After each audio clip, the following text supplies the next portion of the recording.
Muy buenas tardes, bienvenidos. Vamos a empezar por la alerta por la crisis climática que se vive en el mundo entero.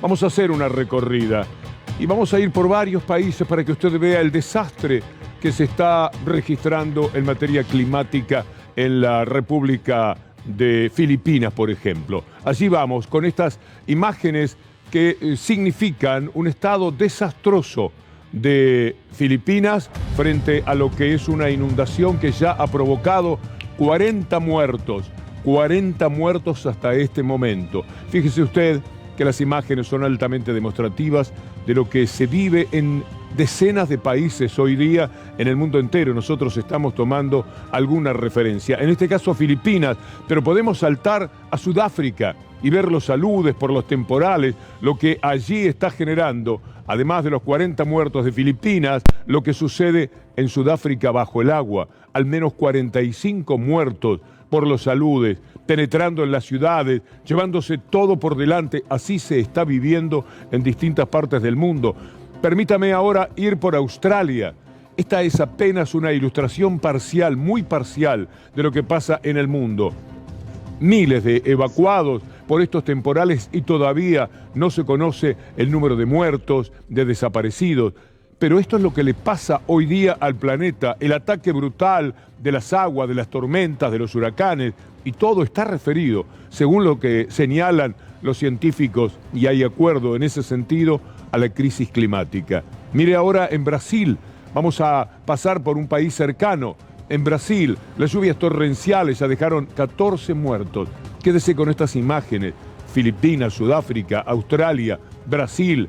Mañana podemos mostrarle 4 o 5 países más. En todos los casos estamos hablando de la muerte, de la desolación, de las pérdidas económicas ya innombrables por parte de los gobiernos. Y vayamos ahora a la Argentina, para no quedarnos solamente en lo que sucede en el mundo. Mire, en Corrientes, los evacuados y ese puente que está en peligro, está por caerse. Bueno, esto es lo que pasa también en la Argentina. Por lo tanto, vale la pena escuchar, hablando de estos temas, de la importancia que tiene y de quiénes son los culpables y de quiénes son las víctimas. Los grandes países, los que más producen, son los responsables de la crisis climática y no quieren hacer nada, por lo menos algunos de ellos, como los Estados Unidos, poco hizo y con Trump directamente borró todo. ¿Y quiénes lo sufren? Los países que no contribuyen a esta crisis climática. Esto es lo que dice Mia Mottley, la presidenta de Barbados. One of our most urgent challenges as well is the climate crisis. It cannot be avoided. It is an existential crisis, not just for small island developing states, but for all of us on this planet. And it is just a question who is affected first. My country lies on the front line, as you know, between the tropics of Cancer and Capricorn.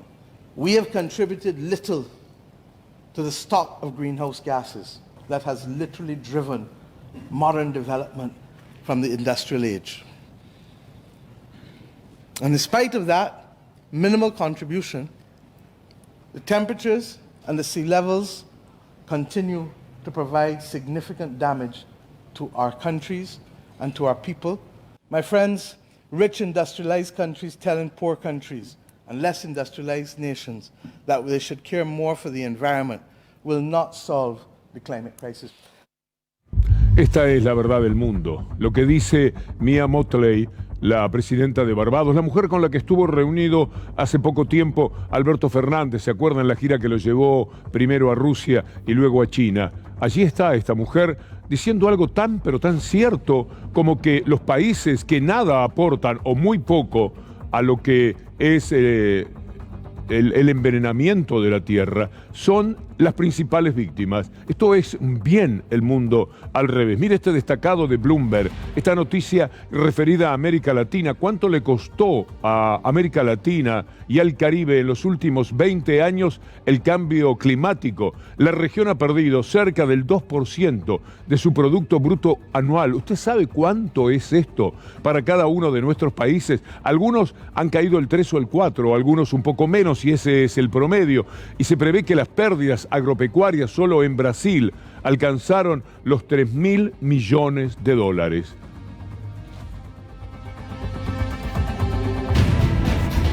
Y nosotros vamos a poner la mirada ahora en la inflación, que es el drama que el mundo está viviendo de una manera muy especial. Y lo vamos a iniciar con este video, que también tiene que ver con la mujer más importante de Barbados, la misma que hablaba de este cambio climático que ha envenenado al mundo, nos habla también de la economía. One of our most urgent challenges as well is the climate crisis. It cannot be avoided. It is an existential crisis, not just for small island developing states, but for all of us on this planet. And it is just a question who is affected first. My country lies on the front line, as you know, between the tropics of Cancer and Capricorn. We have contributed little to the stock of greenhouse gases that has literally driven modern development from the industrial age. And in spite of that minimal contribution, the temperatures and the sea levels. Bueno, nos quedó allí lo que se refiere a la inflación, al drama económico. Estaba hablando frente a la Organización Mundial de Comercio. Se lo debemos. Pero mire lo que dice Oxfam.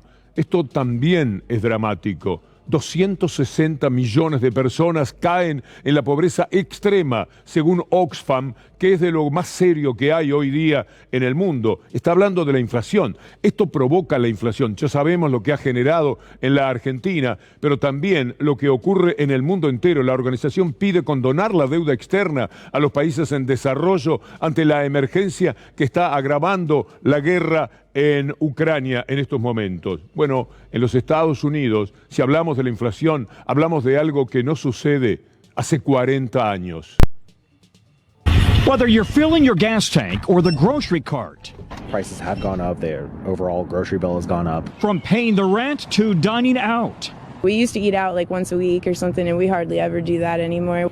Inflation is taking a big bite out of Americans' everyday budgets and savings. The latest report out this morning is expected to show an 8.4% spike from a year ago.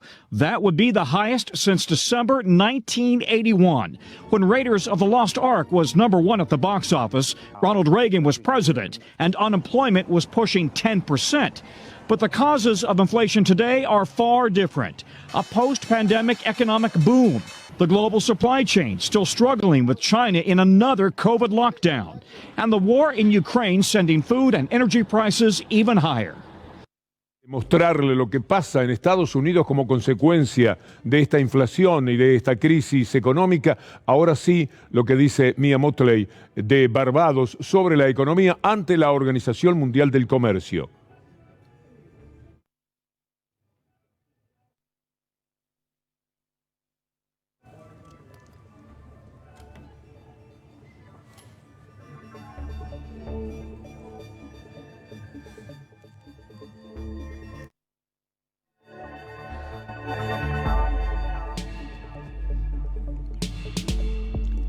Bueno, hablemos de la esperanza de vida, ahora sí, en los Estados Unidos. Es algo muy llamativo, ¿eh? Los Estados Unidos tienen una expectativa de vida que ha bajado de una manera muy particular en los últimos tiempos. Mire esta información, tome nota de esto y vea si el país supuestamente más desarrollado, con mayor potencialidad económica, con una realidad económica que supera a todos los países, vive esto. ¿Qué queda para los demás? La esperanza de vida en los Estados Unidos continúa su descenso histórico, con otra caída en el 2021. Piense que esto sigue en el 2022. La esperanza de vida cayó de 78, casi 79 años, a 76 y medio en 2021, 5 años menos que el promedio entre países pares. Esta es la realidad.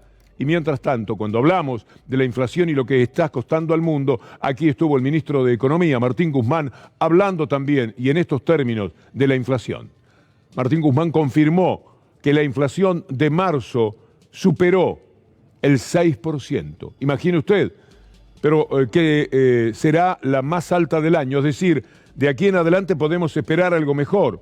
será difícil considerar algo muy mejorado, el 5, el 4, incluso el 3, porque el país necesita 1,5, 2, a ver si definitivamente se puede bajar la inflación. Lo que cuesta en Estados Unidos en vidas, también va a costar en la Argentina. No crea que hay excepciones para esto. Si se come menos, si se vive peor, si se vive con mucha angustia, si la depresión es una compañera que va del brazo con millones de personas, naturalmente van a morir antes, vamos a morir antes. En consecuencia, cuando hablamos de la inflación, no estamos hablando de números tan solo y de algo que no nos va a visitar. Sí, va a venir también la muerte anticipada, va a bajar la expectativa de vida en la Argentina, como ya ocurrió 5 años. 5 años bajó la expectativa casi en los Estados Unidos. Y están los después los que solamente quieren sacar ventajas de esta situación. Y son capaces de decir sandeces como las que normalmente pronuncia Mario Negri, pero en este caso referidos a la inflación. Porque mire usted, alguien que participó del gobierno anterior que terminó casi con 54% de inflación, después de haber prometido poco menos que cero, es desde el punto de vista político inadmisible, inaceptable. Escúchelo a Mario Negri. Diga lo que diga el ministro. Lo mandaron a hacer acá, es como si fuera un médico joven, ¿no? Lo mandaron a hacer la residencia del peor país del mundo a él, para hacerlo de él. Ahora, ¿por qué no explicás un poquito un plan antiinflacionario? ¿Están pensando en algo de eso el gobierno? No. Lo que yo creo es que está enamorado de la inflación porque le licúa la deuda, pero también mata el salario y los jubilados. Negri es un pobre bandido de la política. Ayer lo teníamos diciendo que la cuarentena había sido igual que Auschwitz. Te torturaban, pero no te torturaban, pero salías peor. Llegó a decir eso este hombre. Por lo tanto, tan solo lo tomamos como una referencia, como uno más del gobierno anterior, capaz de decir estas estupideces. Vea usted lo que AFP, para buscar un criterio del exterior y no uno propio de la Argentina, y mucho menos del oficialismo o del gobierno, ¿qué es lo que dejó el gobierno que integró Mario Negri? Argentina alcanzó en 2019 una inflación de 53,8%, la más alta desde 1991, y es la más elevada de América Latina después de Venezuela. En diciembre, el costo de la vida se elevó 3,7%, según informó el miércoles el Instituto Oficial de Estadísticas, INDEC. Esta es la oposición que se tiene también en todos los niveles y en todos los sentidos. Disparatean, juegan siempre en contra, no aprueban absolutamente nada, no acompañan lo bueno mucho menos que lo malo. Si hay una mala idea del gobierno, por supuesto que pueden estar encolumnados. Si es una mala idea pagarle al Fondo Monetario Internacional, si lo fuere, ellos están ahí. Ahora, si se trata de ideas que puedan ayudar al pueblo, de ninguna manera van a acompañar. No van a acompañar ni ellos ni el poder real, del que vamos a hablar más adelante. Mire lo que pasa con el trigo, mire lo que es el campo hoy día. ¿Sabe cuánto multiplica el valor el trigo cuando llega a la panadería, cuando usted compra el pan? 7 veces. No puede ser. Es cierto que hay una cadena, no solamente está lo que se lleva al campo. Según un estudio privado, la leche triplica su valor en el mismo trayecto. Y en el caso de la carne vacuna, la incidencia del aumento de granos se explica el 11% del precio en góndola de los cortes. Por eso es que siempre terminamos hablando de lo mismo. Las retenciones que sin llegar a aquellos extremos pretendidos en 2008, tendrían que ser en determinado momento más altas, porque cuanto más ganan ellos, también tendría que más beneficiarse el país, porque eso no les retasearía ganancias. Pero no ceden absolutamente nada, por más que se lo reclame, como aquí Leandro Santoro. Izquierda ni derecha, la necesidad de desacoplar precios internacionales con retenciones móviles. Sería una medida del sentido común que te debería tomar cualquier gobierno, esté parado en la baldosa ideológica que esté parado. Pero no se Yo está quedando creo que corto sí, el gobierno, y es una de las cosas que hay que hacer, porque es la única manera de evitar que este shock externo que provoca la guerra provoque niveles insoportables de pobreza y indigencia. Pero justamente Así que yo estoy trabajando para eso. Y mientras tanto, lo que continúa es el paro de transportes, falta de gasoil, sigue el paro de los transportistas y aumenta la incertidumbre por el impacto en la cosecha. Esto lo dijo el presidente de la Cámara de la Industria Aceitera, un tal Gustavo Idígoras, señalando que en caso de continuar el paro nacional habría dos efectos puntuales. Por un lado, una pérdida de 200.000 toneladas diarias de grano. Todo esto en función de este paro de los transportistas. Vamos a ver cuánto le está costando en estos diarios económicos. Está muy claro cuánto le está costando ya a la actividad este paro de los transportistas. Ahí tiene, BAE Negocios. Por el paro del transporte de granos se pierden más de 60 millones de dólares diarios. Paro en el transporte de granos ya causó pérdidas por 8.800 millones al agro. Uno lo calcula en dólares, el otro lo hace en pesos. Pero la pérdida es monumental por este paro que es anticiparse a la posibilidad de que no haya gasoil.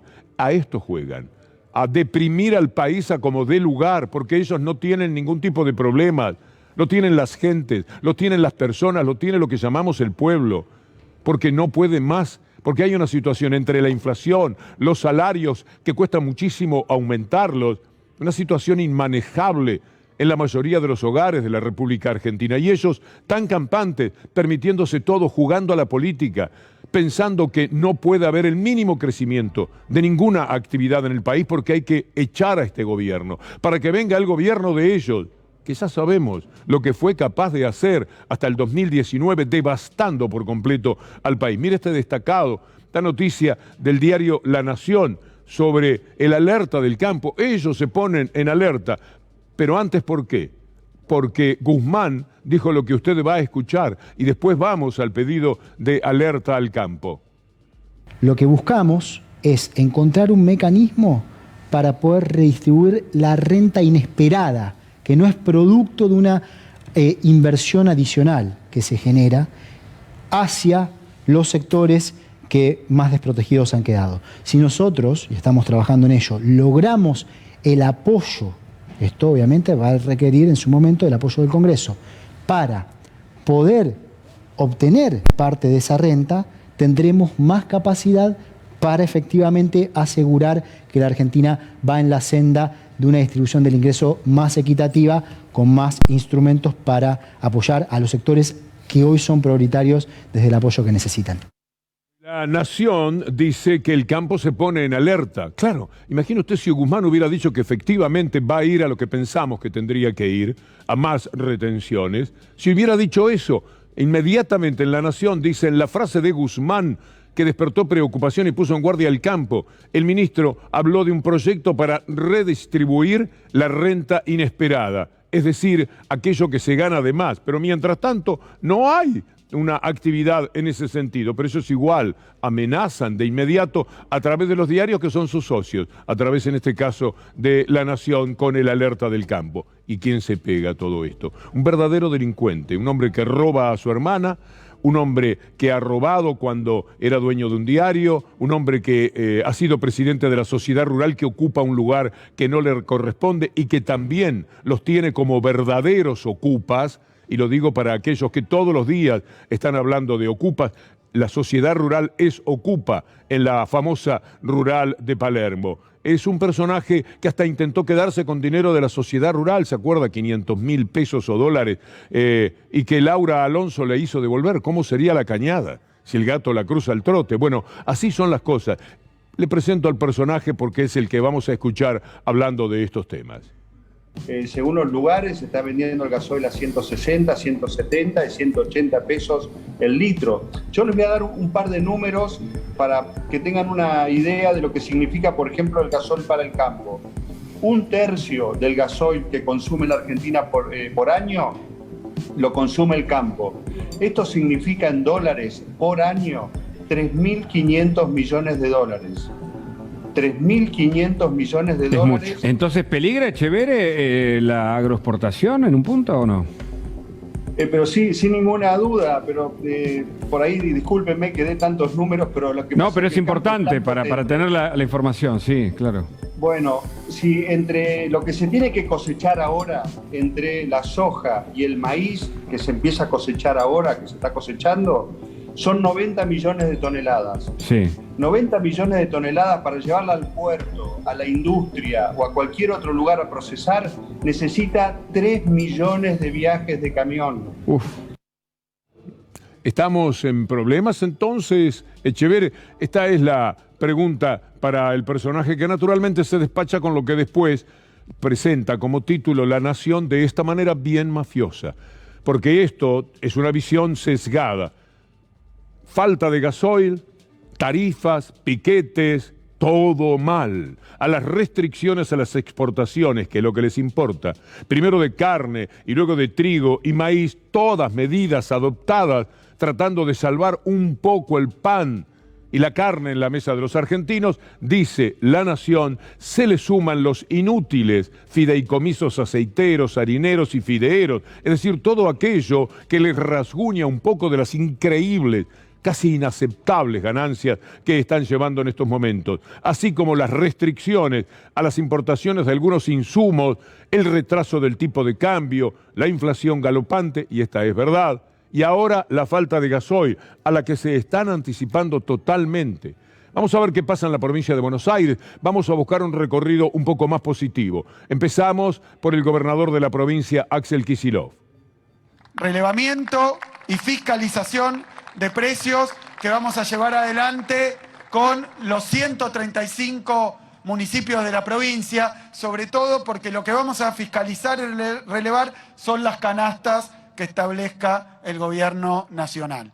Nosotros, desde el Ministerio de Producción, encabezado por Augusto, se va a coordinar con la Secretaría de Comercio Interior Nacional y con los municipios la fiscalización efectiva. Fíjense que cuando llegamos había 9 inspectores de la provincia de Buenos Aires para hacer el trabajo de relevamiento en una provincia de 17 millones de habitantes. Eso era de un gobierno que no tenía ninguna voluntad de cuidarle el bolsillo a los bonaerenses y a las bonaerenses. Eso cambió y se va a notar y se viene notando, pero ahora con el lanzamiento de la canasta de proximidad se multiplica la cantidad de comercios donde hay que realizar la fiscalización. Esto está naturalmente saludable, esto está bien, claramente esto está bien. Como aquello que decía también Alberto Fernández sobre trabajadores de primera y de segunda, y evitarlo desde ya, lo decía de esta forma. La obsesión es producir y trabajar. Nosotros queremos empresarios que inviertan, arriesguen, den empleo, respeten a sus trabajadores. Y queremos trabajadores que disfruten de todos los derechos que en la Argentina disfruta un trabajador. Y no puede haber trabajadores de primera y de segunda. Y lo que tenemos que lograr es que los que hoy trabajan en la economía popular sean parte de los empleos formales de la Argentina. Vean ustedes, vean esto, los números de la economía popular, esto crece. En 9 provincias ya hay más trabajadores de la economía popular que empleo privado. Formosa, Santiago del Estero, Chaco, Jujuy, Salta, Misiones, Catamarca, Tucumán y La Rioja. Esto es ciertamente muy valioso. Y las universidades, como le vamos a escuchar decir al ministro de Educación, Jaime Persic, están trabajando en ese sentido. Esto es un círculo virtuoso, tratando de generar una economía que dé mucho más trabajo y que además influya en el tema de los precios.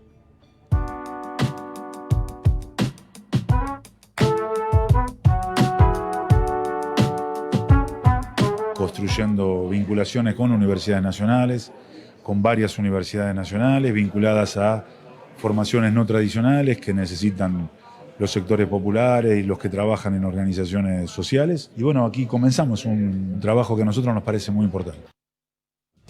Bueno, y mientras tanto, hay un dato que a ustedes le va a asombrar.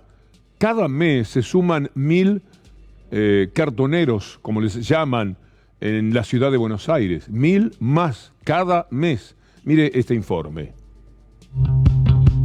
Federico, ¿cuándo empezaste con el trabajo de cartoneo y cómo es que llegaste a este oficio? Empecé en noviembre del año pasado. Así que bueno. Es un trabajo digno. Y sí, porque indigno ¿qué sería? Ir a robar. Yo por lo menos estoy haciendo un servicio público, por decirlo así. Claro. nosotros... Colaborando con el medio ambiente. Claro. Hay algunas estadísticas oficiales que hablan de que más o menos hay 30, 34 nuevos cartoneros todos los días. ¿Eso lo están viendo acá? ¿La situación social complicada se refleja en este galpón? Sí, nosotros, aparte de estar en una zona muy céntrica que van y vienen mucha gente de paso, nosotros tenemos un número más o menos de recibir 10 compañeros nuevos por día. ¿Cómo llegaste a decidir, bueno, salgo a juntar cartones y plásticos por Y la calle? yo, cuando llegué al galpón que yo te decía que está allá en el kilómetro 39, no sabía con qué me iba a encontrar. Agarré y me dijeron, bueno, mira, nosotros nos dedicamos a esto. Ahora mire a los trabajadores de la economía popular ir a la sociedad rural, a hacer los típicos verdurazos, más que esos, había choripán, había determinados productos que estaban allí ofrecidos a la gente de la sociedad rural. Era una manera de decirles, miren la situación que estamos, miren la capacidad de trabajo que tenemos, en vez de privarnos, quitarnos todo, bien que podrían ayudar. Nosotros mismos, que no es los grupos concentrados solamente que manejan este Estado, sino que nosotros mismos desde el campo popular podemos doblegar este sistema de cosas, que es injusto, que la patria no se hizo solamente con militares, sino que se hicieron con gauchos que dejaron la vida por este Estado, que lo hicieron también en Malvinas, y voy a esto porque tiene que ver mucho, y que fueron soldados hijos de pobres que defendieron este Estado. Y por ahí si me voy por la rama es porque no lo hicieron esta gente sola, esta gente lo que hace nada más es llenarse de plata a costa de los platos de los pobres argentinos. Y no es una acusación, sino que es algo que se ve día a día, cuando nos cuesta llegar a fin de mes, cuando se ve el día a día en todos lados, se ven comedores abiertos en todos lados y nunca se llega y la gente se expresa siempre por lo mismo. Y nosotros estamos siempre luchando al pie del cañón por estas cosas. Muros, altos muros, separando al pueblo de lo que es la élite, que por supuesto ni se asomó a mirar qué es lo que estaba sucediendo, ni a conversar o a discutir, porque no hay argumentos. Cuando uno dice, mira, yo lo quiero todo para mí, tengo derechos, las leyes lo marcan de esta forma, las hemos hecho nosotros para que ustedes no tengan derecho ni a quejarse. Por lo tanto, fuera de acá. Y del otro lado, el pueblo, tratando de hacerlos reflexionar, dando pelea, luchando, para que se entienda qué es lo que le está sucediendo a millones de personas en la Argentina, que están quedando absolutamente afuera de las posibilidades de la recuperación que macroeconómicamente el país está teniendo, porque este también es un tema muy grave. Y de esto tiene que tomar nota el gobierno. Crece la industria, crece la construcción y muchos otros aspectos han ido mejorando. Bueno, ¿y para qué? ¿Dónde está el salario más alto, la posibilidad más elevada de encontrar una cierta calidad de vida? Por eso se está luchando de un lado y del otro, del gobierno y de los trabajadores, pero hay urgencias que habría que atender con una decisión que si los lleva a tener que enfrentar a la sociedad rural, no sean los trabajadores con un megáfono, sino que sea el gobierno con lo que tenga de poder político para enfrentar al poder real, para poder dar auténticamente una pelea en nombre del pueblo que los ha puesto allí como los gobernantes del país. Gobernante también, claro, fue Mauricio Macri. Mire lo que hace él contra los trabajadores. Mire este tuit de Mauricio Macri, ahora encuestador. Son mafias, se pregunta. Él, Macri, la familia Macri, nombrando la palabra mafia. Macri, denunciado por su hermano como mafioso. Macri, denunciado desde hace más de 25 años como un mafioso contrabandista, espiador y todo lo negativo que pueda existir. Un verdadero ladrón del Estado, el correo, los parques eólicos, los peajes. Macri, preguntando, ¿son mafias? Esto sí que es el mundo al revés. A la mafia nada le incomoda más que ser el centro de atención, dice Macri. Será la incomodidad que él mismo ha tenido. Por eso hablemos de ella. A ver qué dice este tuit de Mauricio Macri respecto a esto, al mundo sindical, a lo que él trata de oponerse. Todavía se puede votar. Él está organizando la encuesta. Todavía no tenemos el resultado. Habrá que esperar entonces para ver qué le da la encuesta a Macri. ¿Son mafias o no? Hacemos la encuesta, ¿Macri representa la mafia o no? Le preguntamos al sociólogo Rocco Carbone quiénes son los Macri desde Italia para acá y qué representan. ¿Sabe usted lo que es la 'Ndrangheta? Bueno, Macri haciendo una encuesta y preguntando si es mafia. Es gracioso, pero también es doloroso porque prospera, porque lo está haciendo y porque debe haber gente que vota en vez de mandarle un papelito diciéndole mafia sos vos. ¿Qué me venís a preguntar a mí por otros, por los que trabajan, por los que luchan, por los que tienen que ver con el pueblo desvalido en circunstancias como estas en las que el mundo atraviesa el auge de la derecha, un gobierno neoliberal en la Argentina, la pandemia y la guerra? Y en medio de todo esto nosotros los trabajadores y ustedes que no paran de ganar, porque ellos, la élite, siempre está ganando. Como respuesta a la encuesta de Macri, le vamos a poner este tuit de Bernie Sanders, uno de los hombres más prestigiosos e importantes del mundo. Sin los trabajadores no habría Amazon. Amazon gastó 4 millones en esfuerzos sindicales en Staten Island. Perdieron y ahora Amazon obtuvo una enorme victoria, la primera de muchas por venir. Veamos estas imágenes.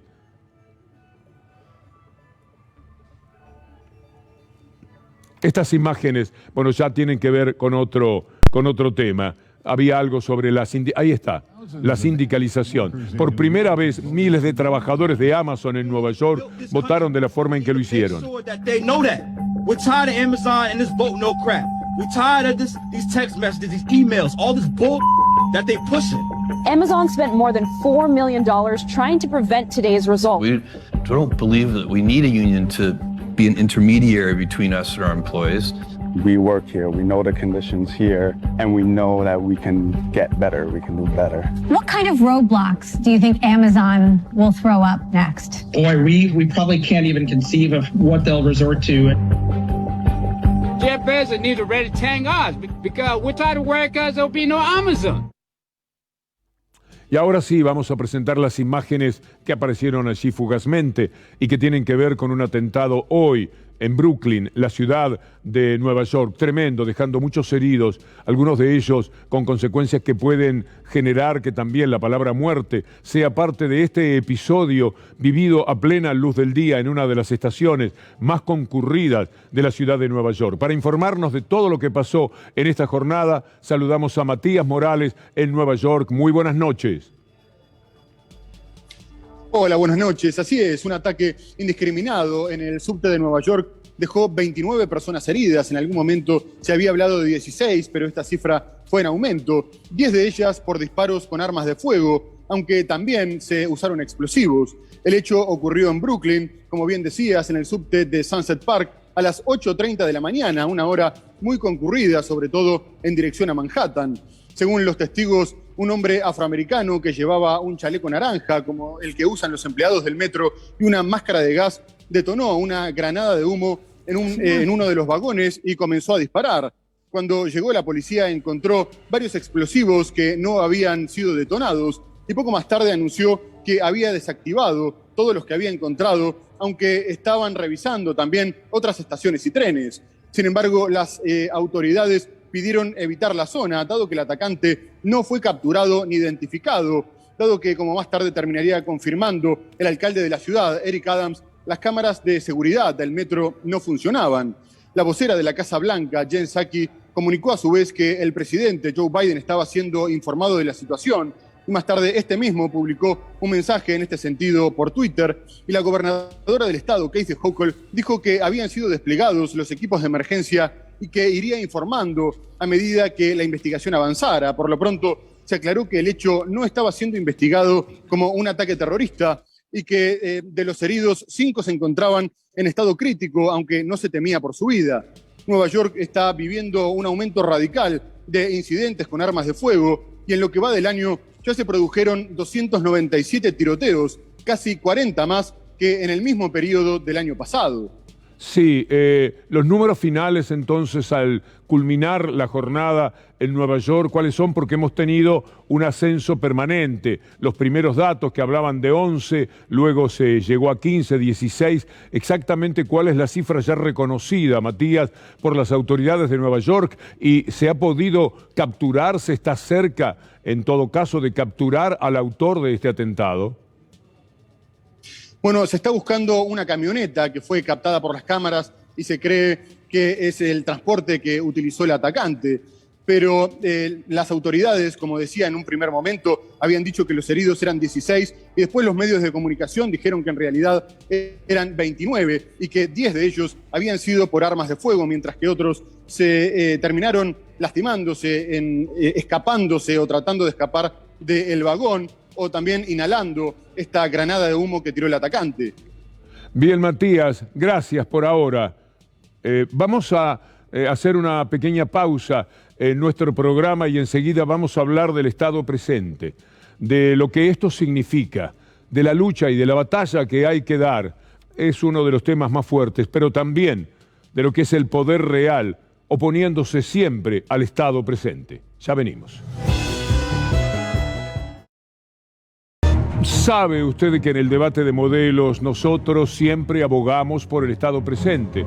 El Estado es el pueblo, el Estado es la cobija que puede darle un poco de tibieza a la vida de los más desvalidos, los sectores medios, los vulnerables, los que pasan hambre. Sin Estado no hay una posibilidad de pensar en una vida que valga la pena para millones, y si no vale la pena para ellos, puede ocurrir que ellos piensen que tampoco vale la pena para nosotros. Las desigualdades son las grandes generadoras de la violencia que hay en el mundo. Y esas desigualdades en la Argentina no le importa a ninguno de los sectores de la élite que estén acompañándonos permanentemente. Por eso es que invitamos por lo menos a reflexionar, quizás no tenemos razón, pero ¿qué hace el más pobre? El que está en una situación más complicada, si el Estado no le hace una caricia, si el Estado no le importa nada lo que está ocurriendo con él, porque está atento a cuáles son las ganancias que hay que darles a los sectores elitistas. Neoliberalismo es la palabra que está permanentemente en contra del Estado, y esta es la gran discusión. ¿Estado presente o no? Hay algo que dijo hace no muchos años, 5 o 6 años, Cristina Fernández de Kirchner, que me parece que viene a centralizar todo lo que nosotros estamos procurando decir cada día. Y yo creo que esto tiene una partida de función, este modelo del Estado de bienestar, con la caída del muro de Berlín. Allí comienza a construirse claramente otra construcción política, el neoliberalismo. Porque si el Estado de bienestar te decía, bueno, el Estado es responsable de las políticas de educación, de salud, de que vos puedas tener vivienda, bueno, ahora eso no era necesario. El peligro comunista había pasado. Entonces ahora había que construir otro sentido común, que no era el del Estado responsable de lo que nos pasa a los ciudadanos. Vos sos responsable de lo que te pasa. Si vos tenés trabajo, es por vos. Y si no tenés, también es por vos. ¿Y qué impacto en la democracia? De repente, la crisis democrática también es una crisis de un modelo de representación política. Nuestras sociedades están conformadas con un poder legislativo, poder judicial y poder ejecutivo. Decime, en el 100% de lo que es el poder en un país, ¿cuánto representan estas instituciones? Yo creo que no más del 30% del poder real. Entendido el poder como aquel que puede tomar y adoptar una decisión y que esa decisión se pueda aplicar y sea respetada por el conjunto de toda la sociedad y de todos los factores económicos. Aquella charla con el colega Jorge Gestoso fue una clase magistral, sin ninguna duda, para quienes creemos que el Estado tiene que estar presente, para quienes pensamos que no podemos quedar al libre albedrío de los sectores privados, que por supuesto lo quieren todo para ellos. Mire qué mejor demostración que lo que está ocurriendo hoy día en el mundo, y en forma particular lo que pasa en la Argentina. Nada quieren ceder, pero además de no ceder nada, ellos están procurando que esos gobiernos que incluyen a la gente, que piensan en lo que llamamos el pueblo, no prosperen, porque les perturban, porque no les gusta y porque ideológicamente se sienten en las antípodas de esa manera de pensar. Por estar así, es que son capaces de haber actuado ahora que tenemos cada vez mejores datos respecto a lo que fue la pandemia, luchar contra la vacuna. Los mejores datos que tenemos ahora han dependido de la vacunación en la República Argentina, de las mejores del mundo, contra todo lo que querían, contra todo lo que esperaban, contra todo lo que dijeron. Pero el Estado presente permitió vacunar al país. El Estado ausente nos hubiera dejado a la buena de Dios. Y esto no ocurrió en la Argentina, porque hubo un gobierno que interpreta que el Estado tenía que estar presente. Pero mire usted cuál es la lucha, a qué hay que enfrentar, no cada día, cada hora de la vida, cuando queremos que el Estado esté presente. No, con la rusa no me vacunaría. No vaya a ser que para cuidar su salud nos mate. Es una vacuna trucha, clarísimamente. No se pongan la vacuna rusa. La gente no se la quiere poner o tiene reticencia porque está confundida. ¿Y quién la confundió? ¿Putin? No, el gobierno la confundió a la gente. Es una vacuna que todavía no está ratificada. Me parece que básicamente un prospecto tiene que estar en castellano, eso es una reglamentación. El apuro no justifica para nada no tener un prospecto en castellano. Pero jamás me pondría la vacuna porque no hay información clara. ¿Cuánto disparate? ¿Cuánta cosa hubo que sobrellevar? Gracias a las vacunas, la letalidad del coronavirus, dice Telam, disminuyó de 3% a 0.3% en 2 años. Es decir, la letalidad se calcula entre los que se contagiaron y los que murieron. Moría el 3%. Bajó eso al 0,3% en 2 años. ¿Usted puede entender esta cifra? Déjenla un instante más. Le pido a Javier Canteros, nuestro director. Porque si no entendemos esto es que no entendemos nada.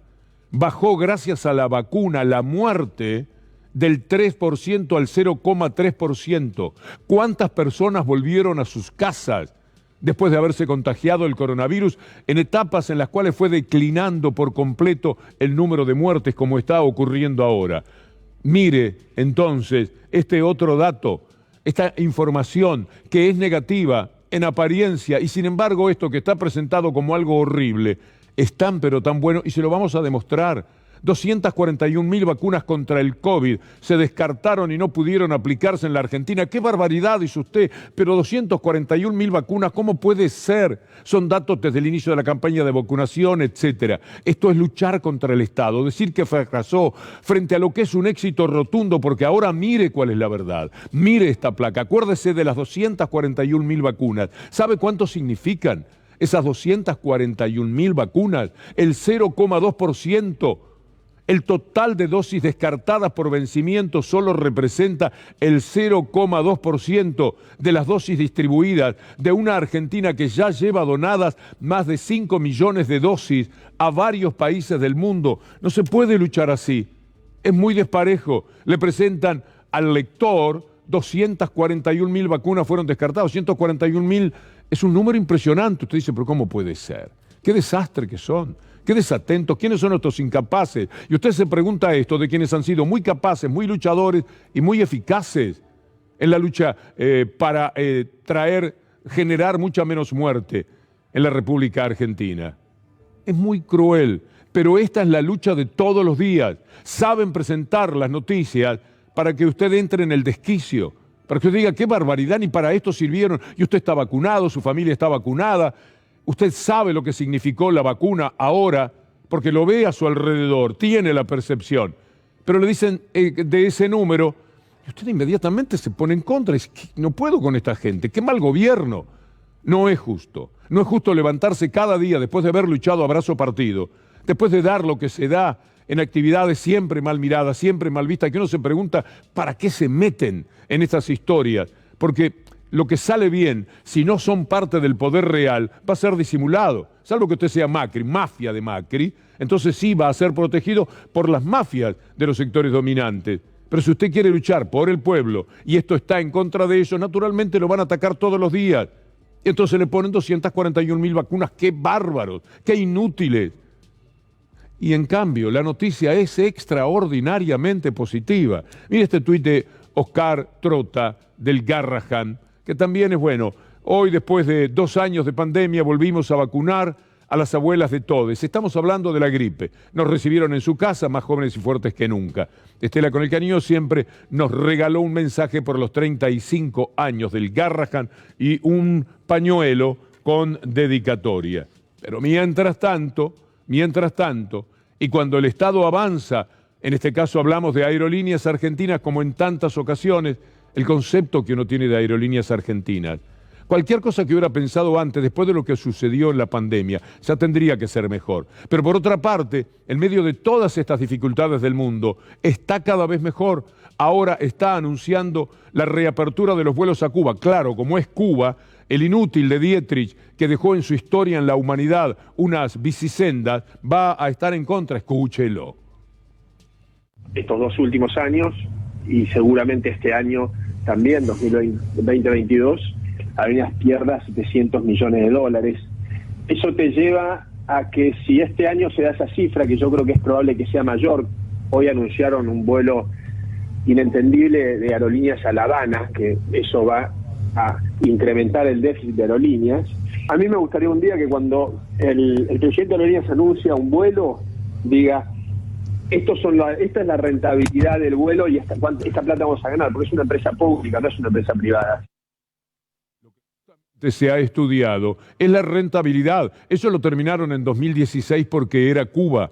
El tráfico de Cuba y Buenos Aires es intenso. Ahí está la felicidad de Pablo Seriani, que junto al embajador cubano Pedro Prada y con Luis Ilarregui anunciaron el reinicio de los vuelos de aerolíneas. En la otra foto está el embajador argentino en La Habana. Una ruta que fuera suspendida en 2016 y que sin dudas va a traer enormes posibilidades para la Argentina. Estas son las fotografías que tienen que ver con el acuerdo.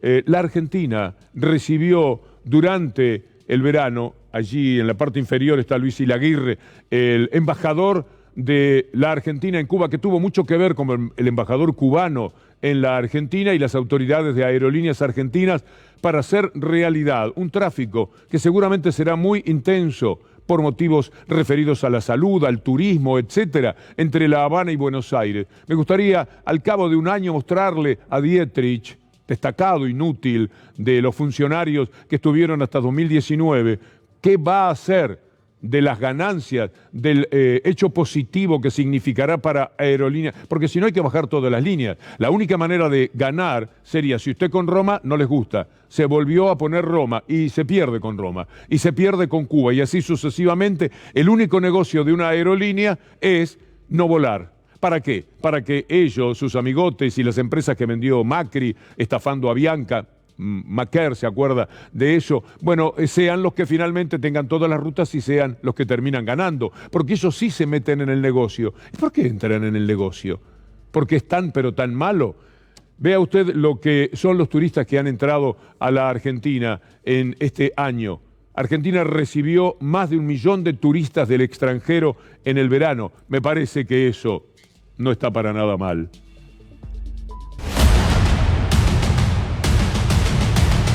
Pero hay que luchar contra el poder real, the real power, deberíamos decir, porque son tan ingleses, Alconada Amón y La Nación. Alconada Amón escribió este tuit. Primero vamos a ponerlo en nuestro idioma para que usted vea lo que se pregunta. ¿Qué puede ofrecer la Argentina a los habitantes de las Malvinas? ¿Tiene que ofrecerle algo? Eso deben responder nuestros políticos. ¿Qué le ofrecen a los habitantes de Malvinas? Con inflación galopante, subibajas económicos, default recurrentes e índices de pobreza de 37%. ¿Por qué querría un isleño ser argentino? No, si nadie les pide que sean argentinos, le piden que dejen ese lugar para los argentinos. No entendió, me parece, Alconada Amón, que además escribe, ahora en inglés, para el Washington Post, una nota bien cipaya. Opinión, en The Washington Post. 40 años después, Argentina, el título, la idea de la nota es del periodista argentino, de no sé, no me acuerdo, disculpe, eso no me lo dijeron a tiempo, ¿se acuerda del caso Indalo? Una vergüenza nacional. Bueno, 40 años después Argentina no ha aprendido la lección sobre las Malvinas. Hoy las Islas Malvinas o Falkland Island, como exigen los habitantes que se las llame, disculpen si le decimos Malvinas, muchachos, se encuentran más lejos que nunca de la Argentina y más fuertes de lo que jamás estuvieron. Claro, es el poder real, el poder enorme de Inglaterra, sobre todo después de la guerra, acompañado por los Estados Unidos, por el país donde está escribiendo la nota el fulano de tal. De espaldas a la Argentina, los isleños apenas si miran por el espejo retrovisor. es decir, la sobran a la Argentina, para cotejar si estamos por tirarles una piedra. Esto es lo que se escribe desde la Argentina. Ahora, de los ocupas kelpers, a los que la Argentina no está en condiciones de ofrecerles nada, vayamos a los ocupas locales, a los desesperados que buscan un lugar donde hacer una choza, en principio, para poder vivir. Eso sí, palo y palo, por donde sea, les van a pegar. Mire este informe de La Nación Más. Hace unos días, la diferencia entre abril y lo que es ahora. Espera, bueno, mira, las casillas. Es tremendo, todo subdividido, todo delimitado, lo que se ven con calles, esas calles que se ven ahí. Bueno, son hay algo calles para de la decir gente. antes de que sigamos con esto. Sí. Sin el guiño de algún poder político, esto no lo haces. Si un Estado no quiere, si el Estado no quiere, vos no lo haces. Tenés que tener el guiño de algún poder político. Y si es oficialista, mejor. Dale. Vamos a mostrarles ahora tn.com.ar jugando de la misma manera, es decir, opinando sobre estos ocupas. Si el término se lo quiere aplicar a los kelpers, olvídese. Ellos lo van a señalar para los desesperados de la Argentina, que buscan en suelo argentino un lugar donde vivir.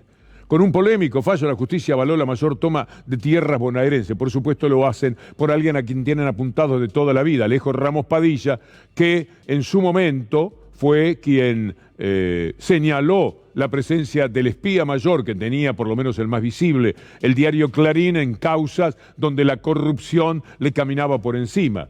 Bueno, ahí está Ramos Padilla atacado porque archivó la causa de la usurpación en Los Hornos, algo que había ocurrido un año antes de que Alejo Ramos Padilla asumiera su función allí.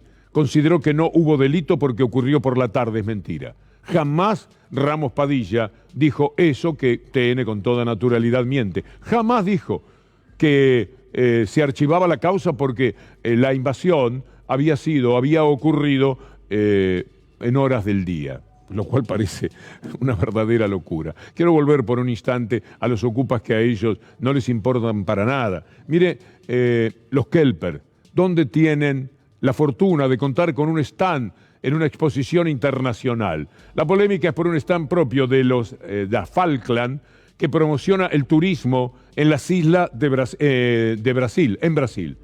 El turismo en las islas en Brasil. Esto es lo que están promocionando. Mire cómo es el stand de los kelpers en Brasil. Gracias, Bolsonaro, por el sentido amistoso de este trato. Ahí está la atención a la gente de las Falkland. Póngale directamente Inglaterra, no son eso, no son una isla de Inglaterra. En fin, quiero compartir con usted algo que vi este fin de semana y que recomiendo. Es un video sobre una obra de teatro de Fernando Locatelli que se llama Fuck Folk y que habla de Malvinas en los términos artísticos más sobresalientes que uno pueda imaginar. Es en el Teatro del Método Cairós todos los sábados. Vea esto porque por lo menos es una manera de pensar en Malvinas como corresponde desde el arte teatral. Si quieren venir, que vengan, les presentaremos batalla. Esa noche vino. Me acuerdo que era domingo y yo estaba de... ¡Mire, venga para acá! ¡Sí, mi tarjeto! ¡Sí, mi tarjeto! ¡Repito porque soy boludo, mi tarjeto! Cuando tienes hambre vomitas. Yo lo sabía.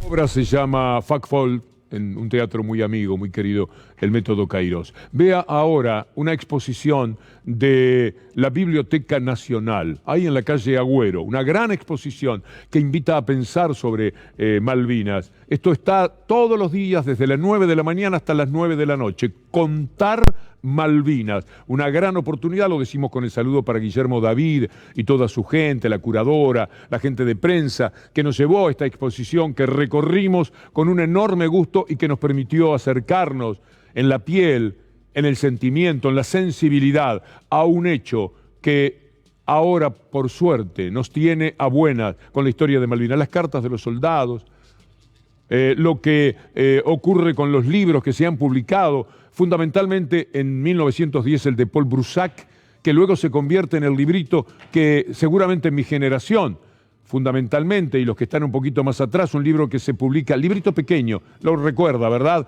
De 1934, tomando lo de Paul Broussard. Pero además el primer libro que se escribió sobre Malvinas en 1834, todo lo que se refiere a las islas, lo primero que se fue conociendo. Es asombroso lo que uno puede encontrar de la literatura, de las historietas, de los apuntes, de las fotografías, del dolor y de todo lo que significó Malvinas en nuestra vida. Biblioteca Nacional, calle Agüero, no se lo pierdan. Bien, amigos, nosotros agradecemos, como dije, a Javier Quintero, a Fabián Pedroso aquí en nuestra cámara, a Lautaro Blanco, a Guido Mujica, a todos los trabajadores en micrófonos y gráficas y a nuestro equipo de producción. Anabela Sánchez, Federico Ferro, Julián Capazo. Y Juan Pi Montes Onganía, como decimos, de la dinastía de Charlie Montes Onganía, que aquí se queda con el señor Gustavo Silvestre para el gran programa que presentamos dentro de medio minuto. Amigos, hasta mañana si Dios quiere.